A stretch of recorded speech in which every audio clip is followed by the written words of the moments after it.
The history of the ABC is a story of Australia's relationship with Asia and the Pacific.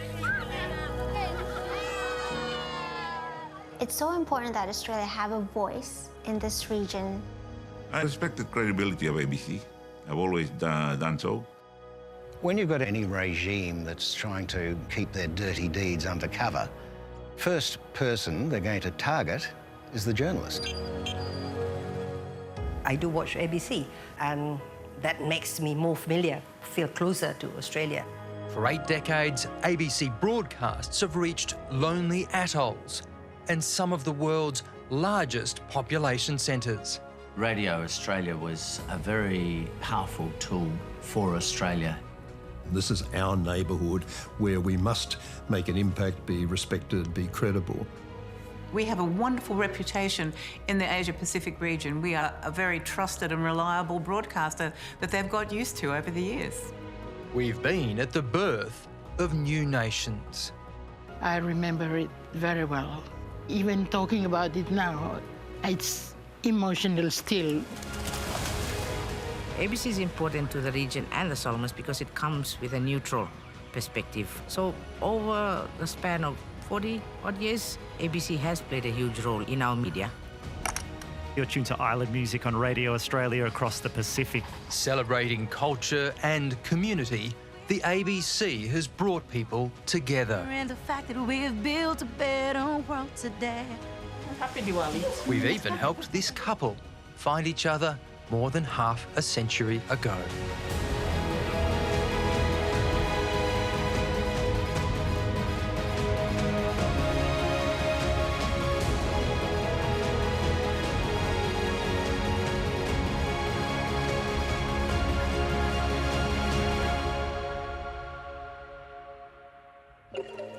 This is Pacific Beach on ABC Radio Australia. Today, Samoa is hosting... From its base in Melbourne, the ABC's Asia Pacific newsroom today services an audience of millions. And he told media that the cases they're investigating date back to 2015.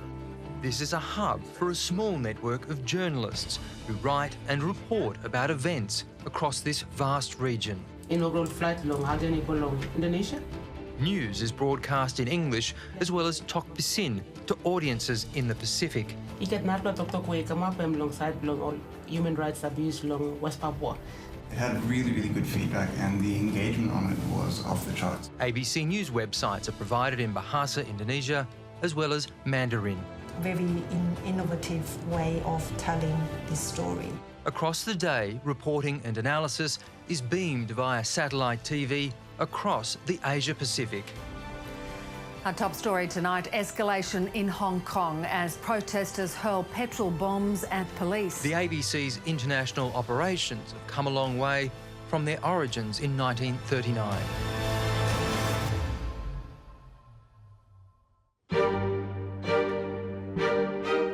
Australia calling.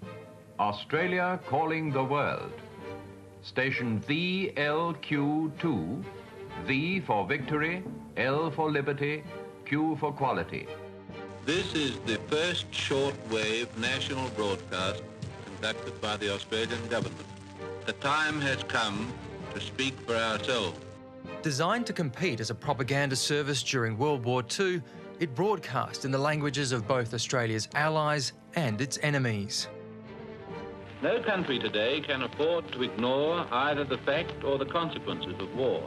And most countries have a natural interest in discovering why other countries are fighting and what they are fighting for and what their honest ideas are about what they hope to achieve. 2 years later, Radio Australia was handed to the ABC to operate at arm's length. It became a permanent fixture in 1950. Radio Australia's purpose in those first decades was to expand its language services and reach as many continents as possible, as well as to relay Australian news and views to expats and foreigners alike, a role now inscribed in the ABC's charter. I loved the adventure of sharing experiences with sound and also with the calibre and character that came out in the human voice. Tim Bowden spent more than 30 years working for the ABC. In the 1960s, he was a correspondent in Singapore. When I arrived in Southeast Asia, the ABC had an extraordinary coverage of the area. They had correspondents in Tokyo, in Singapore, in Kuala Lumpur. This was more than any of the newspapers had, and even the BBC only had a couple of correspondents in the area. The old Singapore studio, which we created because there was no studio at all when I went there. In 1966, Tim Bowden was 31 years old when he was sent to the front lines of a war for the first time. There never has been a war quite like the one in Vietnam. It's a battle with no front line, with an enemy who may appear in North Vietnamese battle uniform fighting from a jungle hideout to a 12-year-old boy lobbing a hand grenade into an American Jeep. There was a pretty good feeling that the Americans were actually going to pull this off. The Americans would take you anywhere when you were accredited. You could bump a serving soldier off a helicopter if you wanted to go somewhere. In fact, I think I had the notional rank of a lieutenant or something ridiculous. On patrol with American soldiers, he witnessed horrific events. I was frankly appalled. Surely the Marines weren't going to use the villagers as human mine detectors. Well, yes, as it happened, but the move wasn't as callous as I'd first thought. Use them just like we did before, holding hands, walking across this area. I thought I was about to witness a war crime, but there was a reason for it. If they did know where the mines were, they'd sort of cluster around it, and then the Marines would know that was where it was, and wouldn't step on them themselves. And I understand that when a sniper does fire, the front of the patrol may not hear it, and those that do... At the time, it was my job, and I didn't have a feeling that I was doing something really special, but I did have a driving wish to push out the sounds and the feeling of being there that you could only really get through that sort of immediacy with radio. There's cause for optimism in Vietnam. These reports were broadcast not only on ABC Radio back home, but also back into the region via Radio Australia. Pace with military success. Yes, radio was very immediate, so Australia was really able to get its message out to its immediate area in a very compelling way. For Chinese people, for example, to be able to listen to broadcasts from Radio Australia in Mandarin gave enormous breadth to the coverage, and this was a very, very important and significant element, I think, of Australia's foreign policy.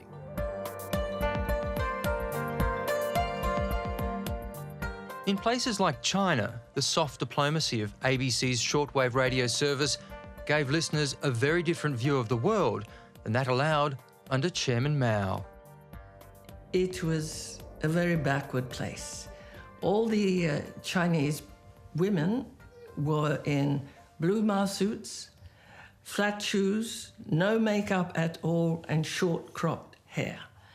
And it was a very difficult place in which to work because there was no efficiency at all. This consignment is only a small part of a flood of correspondence from Chinese listeners that has engulfed Radio Australia. The popularity of Radio Australia was enormous. It received hundreds of thousands of letters each year from China alone. It's a sort of great adventure for them to be able to write to us after years of isolation and get a reply from a foreign country, away from their native village or their little town.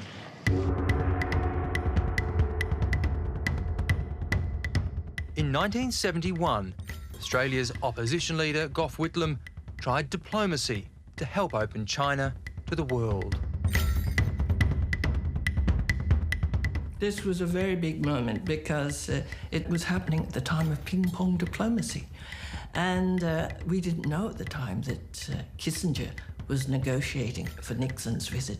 And I was very excited with Whitlam's visit. I'm Helene Chung, And today, first to Beijing. Helene Chung was the ABC's first female correspondent. Her posting to Beijing was a profound experience. When I began working for the ABC, I didn't really think about my identity at all. When I grew up in Hobart, I always thought of myself an Australian-born Chinese. Neither Chinese nor Australian, but going to China convinced me I was not Chinese. I was definitely Australian. So here in the economic showpiece called Shenzhen, a slogan proclaims, "Time is money, efficiency is life." Over time, she's watched China change rapidly.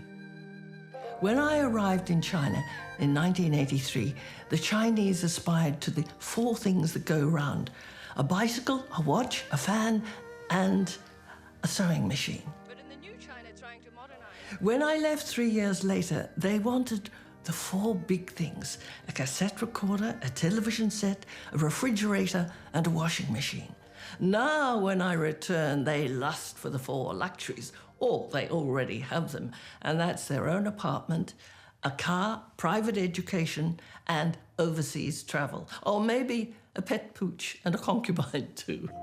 Radio Australia 的普通话节目。 One thing hasn't changed: China's censorship of domestic as well as foreign media like the ABC.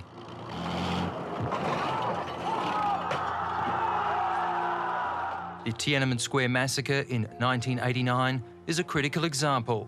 China used military force to crush protesters, a defining moment in the country's modern history. The Chinese media is very repressed. It's very censored, so that as we speak, the Chinese people are not getting the truth about the demonstrations in Hong Kong and any other events. Chinese in China still don't know about the Tiananmen massacre.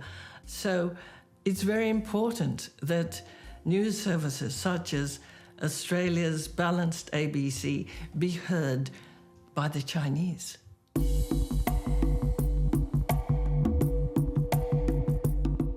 Radio Australia's service has long proved an information lifeline to the outside world. So when I was growing up in India in the 1960s, 70s, there was nothing else in radio except for All India Radio. That's it.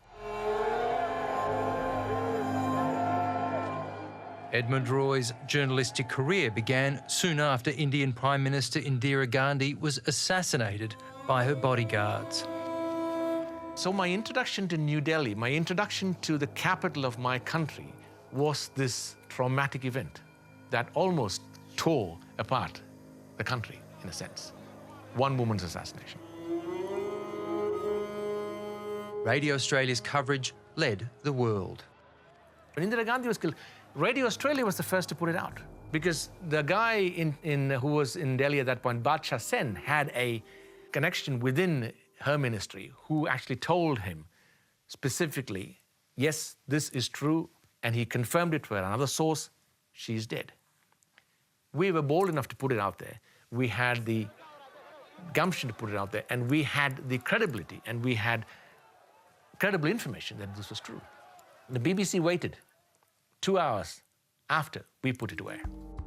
I know that you've been out on the road now for over a couple of months.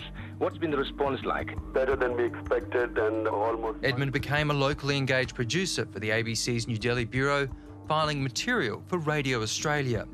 The Bhutto administration has been facing increasing difficulties in recent months.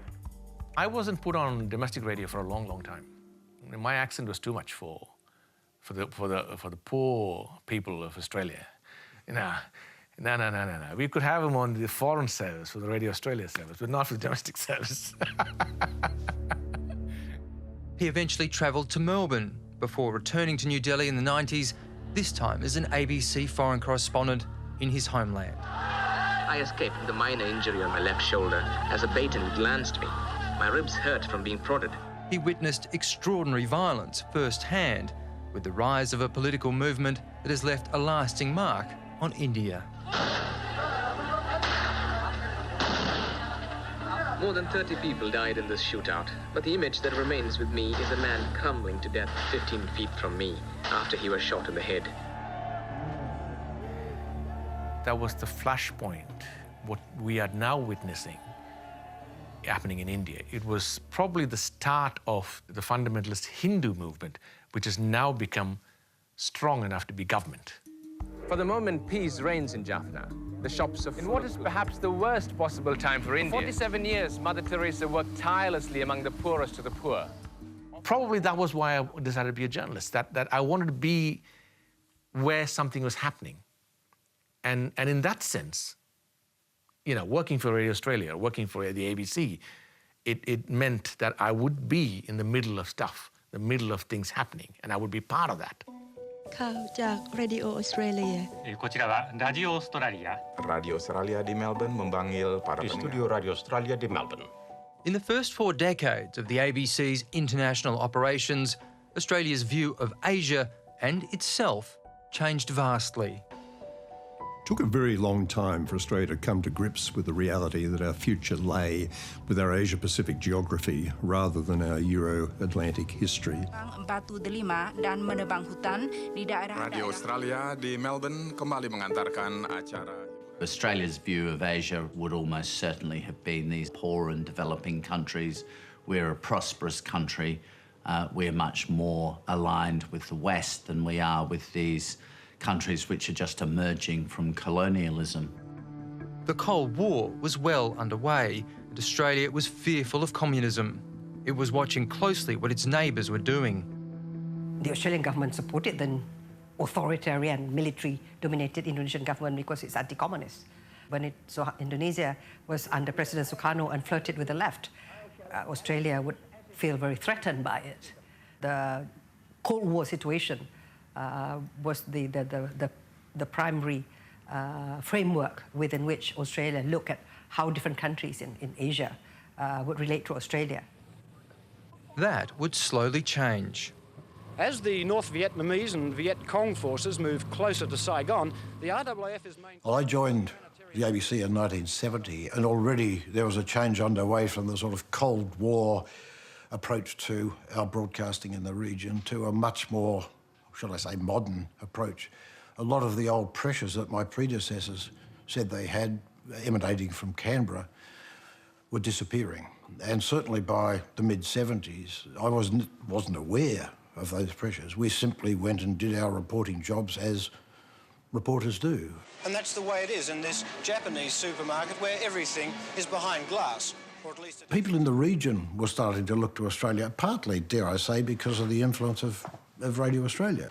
Radio Australia was a very powerful tool for Australia, certainly in the Pacific, where everybody used to listen to Radio Australia in Papua New Guinea and the Pacific Island countries, but increasingly in Southeast Asia as well. So Radio Australia in its time was a good example of Australian soft power in the region. It was in the Pacific that the ABC's international service broadcast the birth of a nation. I remember it very well because it was a very emotional day for a lot of us. We didn't know what independence was, but we went along to see what this new thing was for Papua New Guinea, and even talking about it now, it's emotional still, 44 years ago. Display mi Papua New Guinea service belong Radio Australia. Tate government belong Papua New Guinea is to Timor strong play tok tok. Caroline Tierman joined Radio Australia in 1979. She moved from Port Moresby to Melbourne to work as a reporter. Very strange and frightening at the same time, because my little village was even smaller than Port Moresby, and I thought that was a big place, Port Moresby, until I came to Melbourne. And so all these tall buildings and the trams running up and down the middle of the streets, and I was thinking, what's this? I'm Caroline Tierman, and I hope you can join me for Pacific Bay. I was always interested in telling stories. I used to think maybe I could one day tell some of those stories that were happening in other parts of the world to the audience back home or in the Pacific. She found working for the ABC gave her the ability to report without fear or favour. We were free to report and ask the big or hard questions to the politicians about issues, be they corruption or development or health or issues like that, which today are still a major issue for the people in PNG and across the region.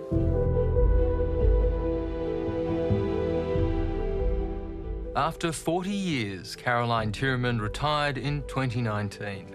A new generation of reporters are coming through, like Belinda Cora, who reports from Port Moresby. Oh, I love working at the ABC. I think I've learnt a lot since I started this year. Hello. You're Vania. Yeah. Okay, nice to meet you. Most of the time I'm talking to people on the streets. I talk to a lot of taxi drivers, betelnut sellers, and also my contacts on a day-to-day basis, where I'm able to find out, what issues that concerns them. Today, Belinda is visiting the community of Hanuabada, the outskirts of Port Moresby.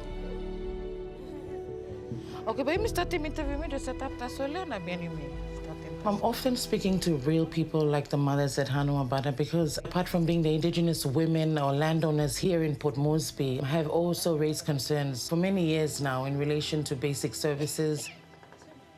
They don't have an adequate supply of water. They don't have health center. They raise concerns about TB, HIV, and AIDS that has become rampant down in the village here. The process of us going down there and getting the story and then putting it out makes it very important because it reflects that, oh, the ABC cares for us. We're not here in the city for nothing.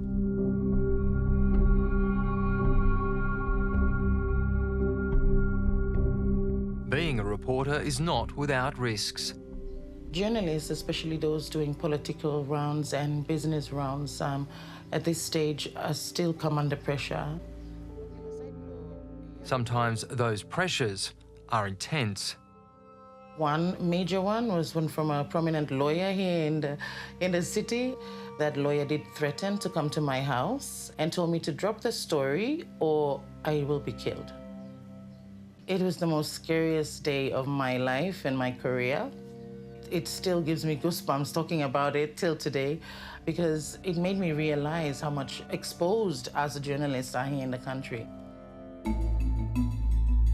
Over the past 80 years, there have been attempts to silence the voices of ABC reporters in the Asia-Pacific. I think it's a measure of their concern that they would like to control what we say. Knowing that some Indonesians are weary of his government. The Indonesian government of President Suharto threw out Warwick Beutler in 1980. Sense of purpose. During that New Order government, it was the usual modus operandi to expel unfriendly reporters. The ABC's news bureau in Jakarta was shut for more than 10 years. Journalists constantly make life difficult for governments when they ask embarrassing questions or push the envelope on issues like, obviously, East Timor, West Papua. An ABC television crew has been expelled from Bougainville. It wasn't just Indonesia. Sean Dorney was expelled from PNG in the early 80s, and he was also asked to leave the island of Bougainville. The local area operations officer told us he had orders to confiscate our tapes and kick us out. The country's extraordinary censorship controls are now causing problems for the foreign media. Then in 2009, Fiji's military leader, Frank Bainimarama, expelled him. I was told by a senior official that under the new regulations, they were not pleased with the way I was reporting. Fiji has formed. After the coup in 1987, the ABC's Trevor Watson was banned from reporting and left the country. Radio Australia is the most popular radio service in Fiji at the moment, and it's beyond Colonel Rambuka's control. By isolating me, he thought they may be able to somehow curtail Radio Australia's coverage of developments here. ABC colleague Peter Cave in the BBC's Red Harrison remained in Fiji. The nation was on a knife's edge as coup leader Sitiveni Rabuka tried to gain control. It was tough for us. We were trying to settle the country down. And when we had so many of those foreign media intervening and giving the people of Fiji their own version of what's going on, that became a disturbing feature of what was going on. As the coup hung in the balance, the ABC smuggled a message from the deposed Prime Minister out of the country. It read, "Your Excellency, I write to request the assistance of your government to reinstate my democratically elected government," and was signed Dr. Timothy Bavandra. And we broadcast that tape on Radio Australia, and as a result of that, the Prime Minister said to the Governor-General, "Don't approve this coup," and we'd upset the apple cart a bit. The military was furious. As we were waiting, suddenly the door splitted off the hinges and armed soldiers burst into the room where Red and I were waiting, listening to the radio. They surrounded us with rifles. They dragged us down a fire escape at the back of the hotel to the basement. They lined us up against a wall. They cocked their rifles. The officer and the NCO that were with them were shouting at each other, partly in English, partly in Fijian. But, you know, the spirit of that conversation, what we took from that conversation, was that there were too many witnesses to shoot us there in the basement, and they were going to take us somewhere else. And they did take us somewhere else. They took us out into the bush in separate trucks. They stood us up against trees. They went through another mock execution up against those trees. Again, the argument was between the officer who seemed to want them to do it and the sergeant who didn't want it done. Eventually, they were locked in a local police cell. The Australian Consul General came to visit and was also thrown in with them. The Hawke government was furious. Colonel Rabuka should be extraordinarily careful. Well, Watson's expulsion and, above all, that terrible treatment that was meted out to Peter Cave did, I think, shock us and made very clear just how far the Fiji government was prepared to go in pushing the envelope with this coup. But it was a demonstration of just how important the media is seen to be by people who want to change the course of their own country's history, and how extreme a set of lengths they will often go to ensure that their view prevails. Sitiveni Rabuka says he's apologised to the Queen for the coup and now considers himself a reformed man. Good afternoon, ladies and gentlemen. 3 decades on, he says he doesn't recall the incident with Peter Cave and Red Harrison and his soldiers. I said to them, I'm very sorry, and I would apologize to them, and if I knew who the soldiers that participated in that are or were, I would be very severe with them and reprimand them, because I get the blame. All those things, I get the blame. You were the commander? Yes. Do you take responsibility for the actions of your soldiers at the time? Yes. But then, you know, there is the Nuremberg defense is no defense, because every soldier is supposed to know what is right and wrong. So they cannot blame the commander all the time.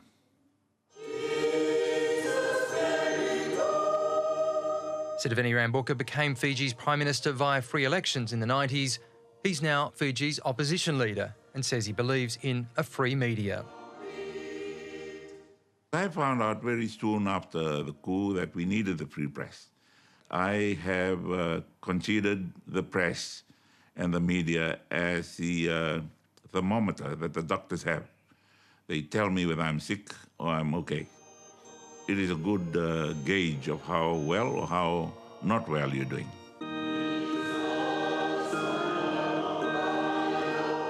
I respect the credibility of ABC. I've always done so. And many times it's hurt me, and I say I'm hurt. I tell them, shut up, but I can't, because they're telling me the truth, and the truth often hurts.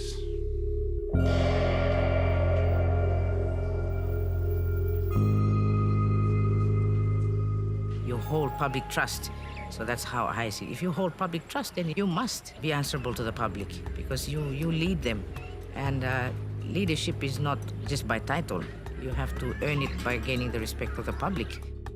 Dorothy Wickham is a journalist in the Solomon Islands who freelanced for the ABC for 5 years.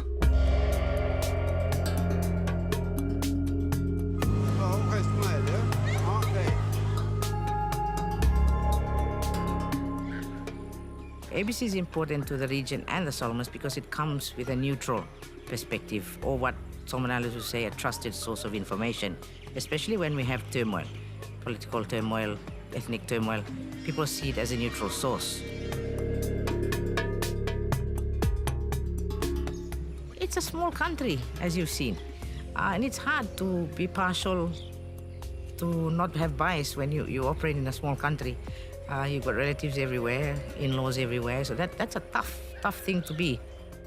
Dorothy began her journalism at the Solomon Islands Broadcasting Corporation, which has long links to the ABC. ABC has played a big role in my generation of the media. A lot of us were trained in-country, outside the country. A lot of the technical assistance came from ABC during my years. Trainers were sent over, advisors. So over the span of 40-odd years, ABC has played a huge role in our media. Region and the world. Each day, teams broadcast news as well as a current affairs program called This Time Now. This Time Now, brought to you by Pan Oceanic Bank. We go straight over the stories we became headline. Chief Electoral Officer Moses Saitala hemi updating kam program. A TV news service is provided each week. The SABC TV Weekly Bulletin. I'm Rickson. I think Solomon Islands is on the verge of deciding very important things for itself now, politically and every other issue. And I think the decisions we make now will dictate our future. Education, health, our positioning in terms of geopolitics, where we're going to lean in the future. Taiwan, China, our youth is a big issue. We have a lot of potential. We're a big Melanesian country. We have a lot of resources. Our women are strong. You see them in the markets. They sell food.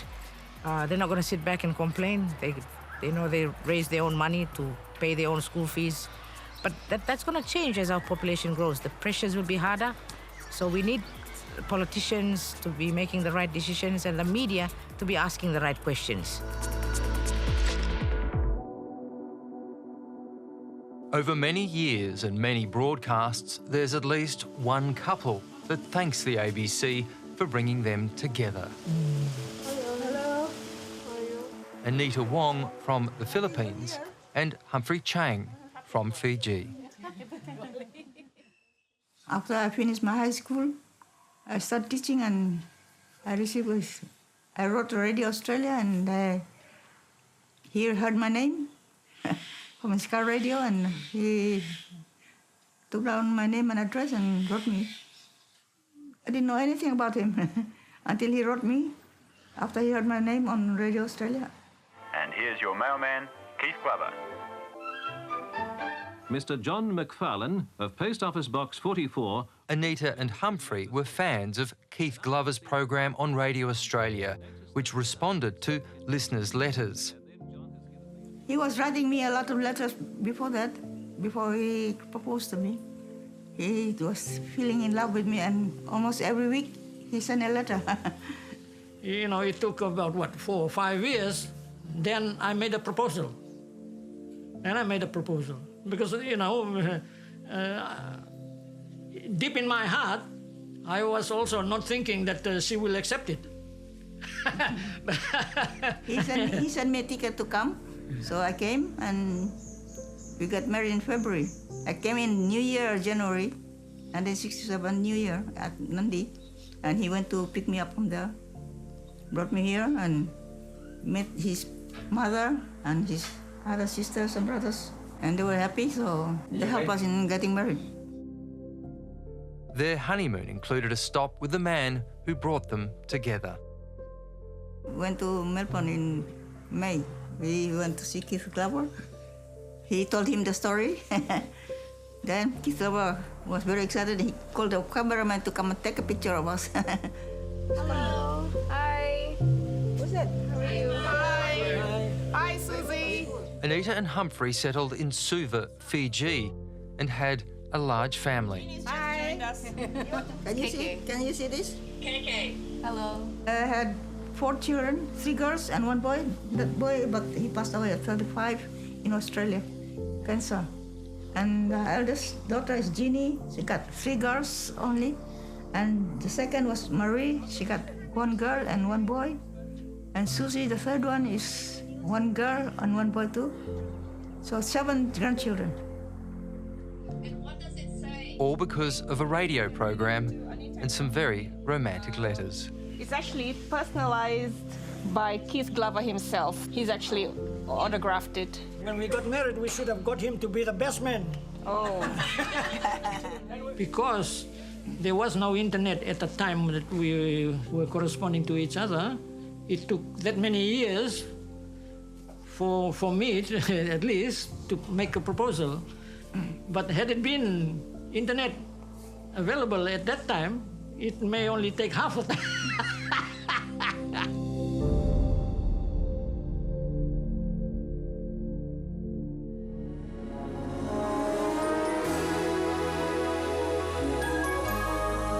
Welcome to the first program of Australia Television International. In 1993, after more than 40 years of Radio Australia, the ABC expanded its international broadcast role to television. Philip Williams in Tokyo. 4 years later, it was shut down. Federal budget cuts gutted the ABC and its international operations. I think it was a bad decision. It's reduced the impact of what we do. It means that Radio Australia doesn't have the same kind of voice that it used to have. We no longer do shortwave broadcasting at all. The Howard government, the original proposal was to close it. So I resisted this. They wanted to close Radio Australia and Australian television altogether. So I successfully fought that, including in cabinet meetings, explaining to the cabinet that this was an element of Australian soft power. I must say they certainly didn't all agree with me. There was some scepticism about it. The cuts came at a time when multiple crises were unfolding on Australia's doorstep. And until the cuts of 1997, hundreds of thousands of Indonesians had listened to Radio Australia. I would always argue that any attempts to reduce the public diplomacy or information like that is short-sighted. It's very easy to lose the networks that they have made, and to recover it, it takes much longer. I thought the closure of the Cox transmitter and the reduction of language services and everything else that went with it was an absolute disgrace, an absolute catastrophe.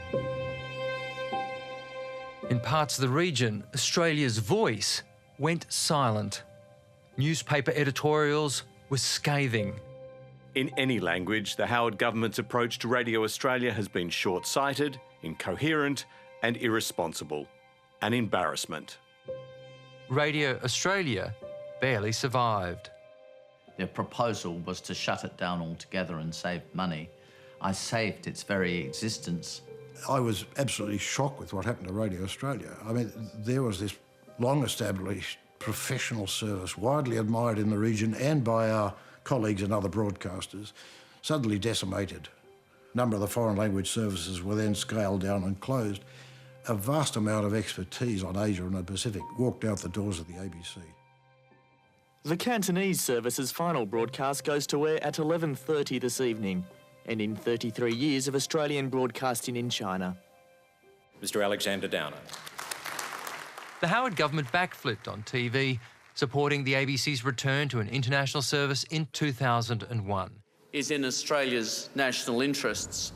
It eventually broadcast to more than 40 countries. Australia Network delivers credible and independent coverage in your region. But that only lasted over a decade, when suddenly and unexpectedly, the Abbott government pulled the plug, 1 year into a 10-year funding deal. I'm Edmund Roy. Australia Network. Always looking for a different view.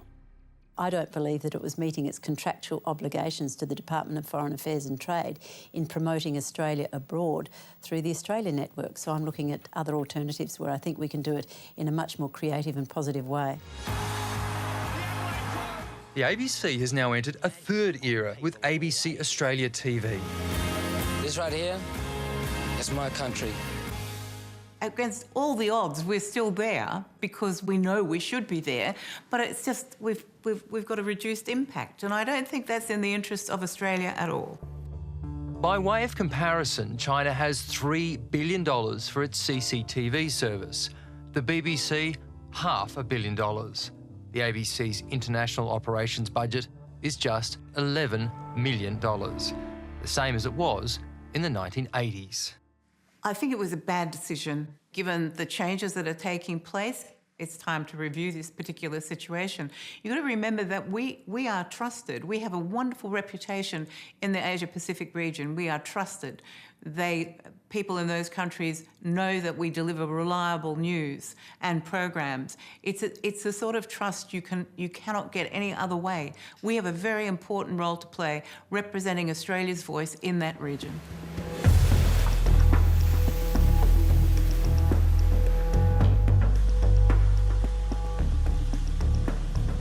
The end of shortwave radio has caused deep concern to some leaders in the Pacific.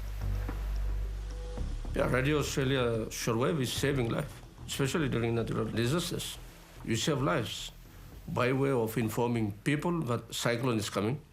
Disasters like cyclone, and when we don't have any coverage, we depend on ABC that is covering some part of Vanuatu, and especially when it is covering the whole Pacific.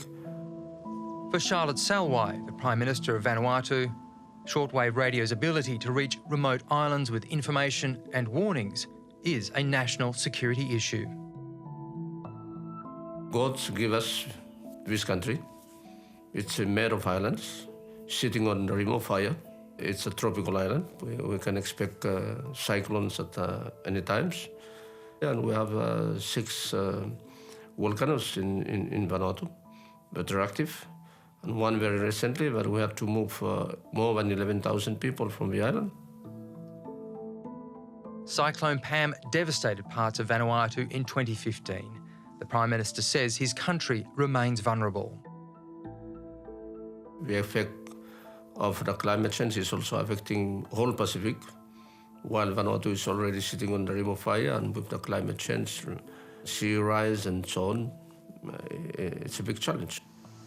He recently wrote to an Australian government review warning the continuing lack of shortwave could cost lives. When you get a warning, you have enough time to find a safe place, and in case of tsunami, you can find a safe place to move up in a mountain or hills to avoid a tsunami. While Vanuatu attempts to build its own capacity, they rely on the ABC. That's the only radio station that we do have access. It is more and more important today when we are facing new challenges in terms of climate change, that it is affecting oceans. We are living in the same oceans. Better be on the same boat than, and move together than leave anyone behind.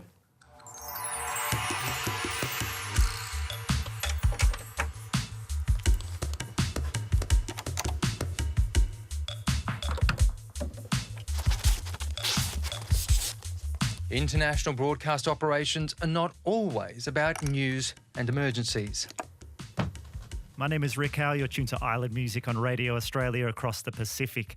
The ABC's dedication to culture in the region continues, with the Pacific Break Music Competition now over a decade old. This is one of our entries this week, uploaded online by Asaya the Villager over in Koro Island, a place with very limited internet connection. He had to actually travel out on his fisherman boat for an hour before he could upload this track.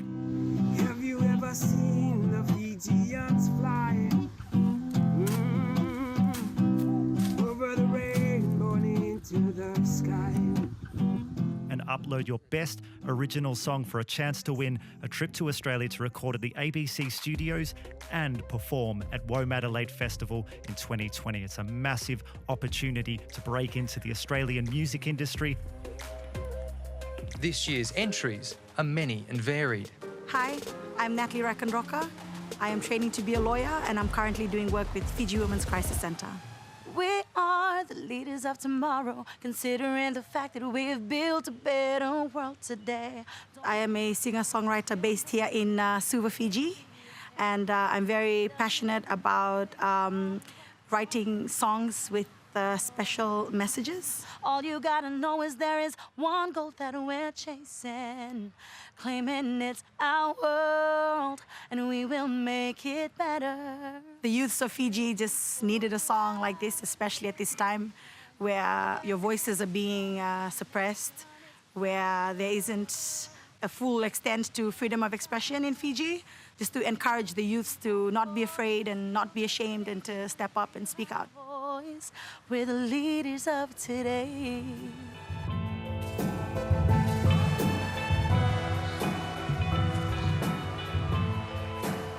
On the road of desire, them a come watching lions. Man of empire, so they got leg locked with irons. Unemployment in the Solomon Islands is what drives the song Champion by the group Zabana Ambassadors. Believe like a champion. Fight in yourself, cause we are champion. And don't lose the trust. Believe like a champion. We all want to work to, because all of us, like we married, we have children, so we want to work to get a job to pay for our needs. Don't stop and realize I'm a hero, roll fresh above zero. Slanging dope before my kilos, I'm a champion. Like plenty students from universities, college, they just don't get a job, just stay still looking for job, like us. Slow step, making sure I get whatever I say. Never turn your back, believe like a champion. Fight in yourself. Our beliefs that we will never give up on ourselves, that one day, someday, we will reach our destiny. We wrote a song Champion to motivate us in life to be strong, and until we reach our destiny, never to give up in any trials, struggle, just keep moving forward. Me motivate myself and can go break another piece. Me running from the best, then I go running at the speed. I'm a Gideon shaping like the Lion of Judah.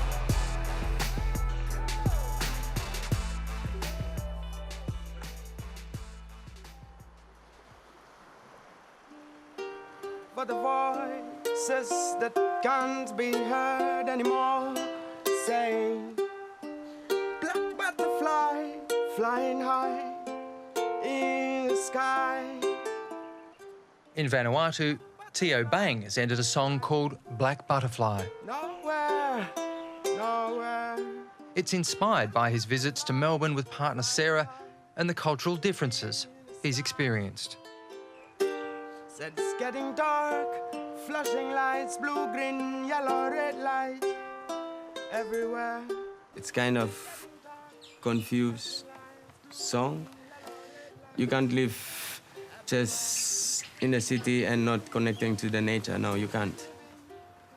For me, winning is the best thing to do in in competitions. It means people are liking what I'm doing, and it's great for me, and it's kind of giving me a message to keep do more music. Black butterfly flying nowhere, nowhere.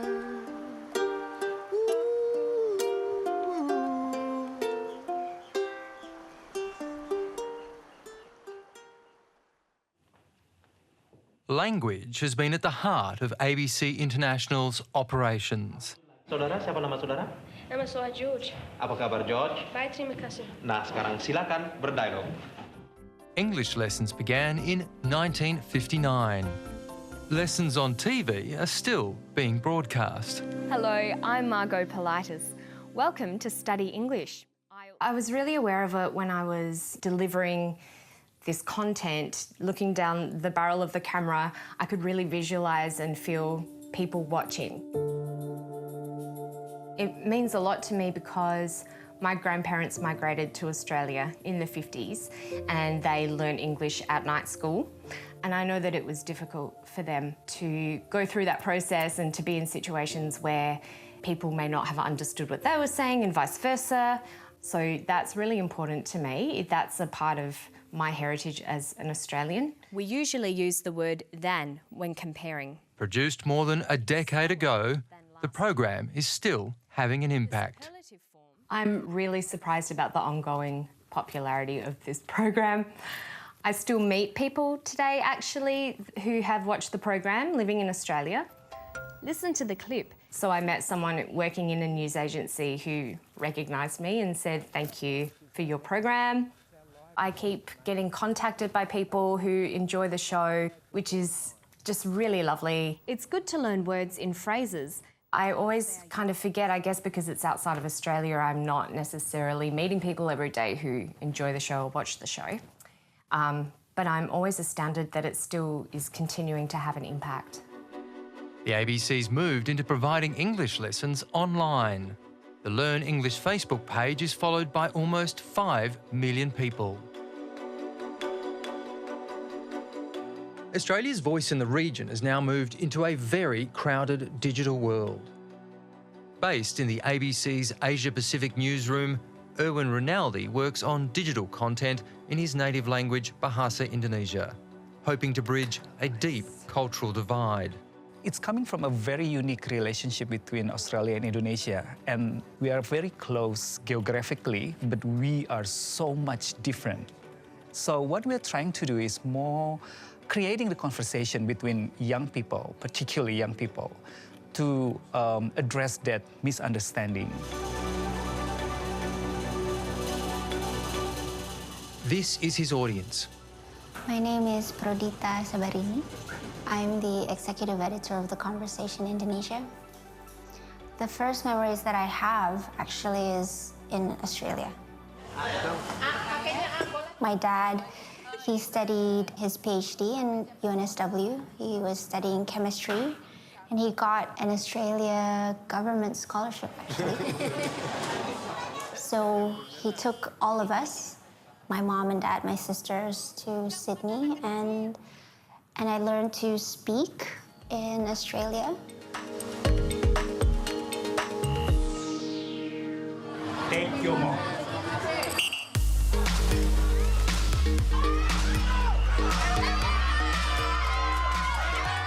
We did have that love of swimming growing up in Australia. Definitely for my sister, that love of swimming comes from growing up in Australia. Her connections to Australia have only grown. I got a scholarship in 2011, and I went back to Sydney to study at UNSW.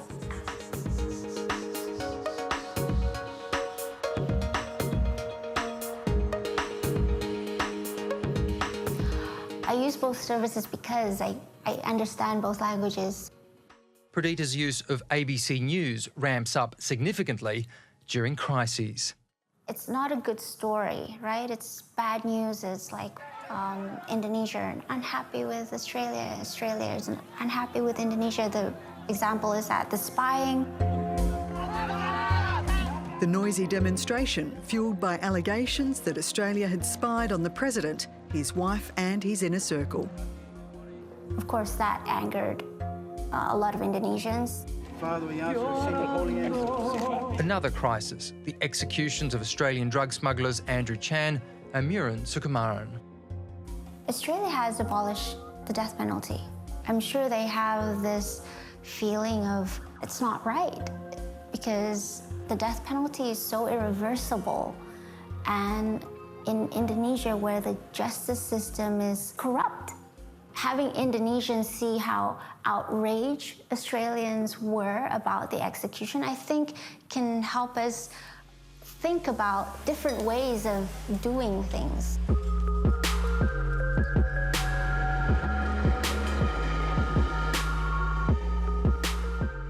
think we should be more willing to learn about each other so that we can collaborate more.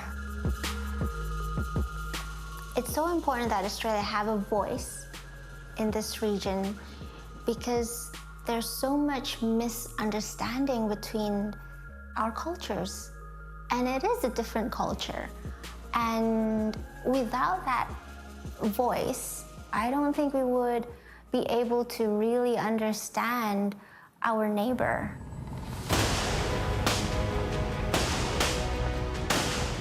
Happy birthday, ABC International. 80 years is a great achievement. 这个收听澳广中文档播的话有20多年了啊。 Hi, the news from ABC for me is trustable.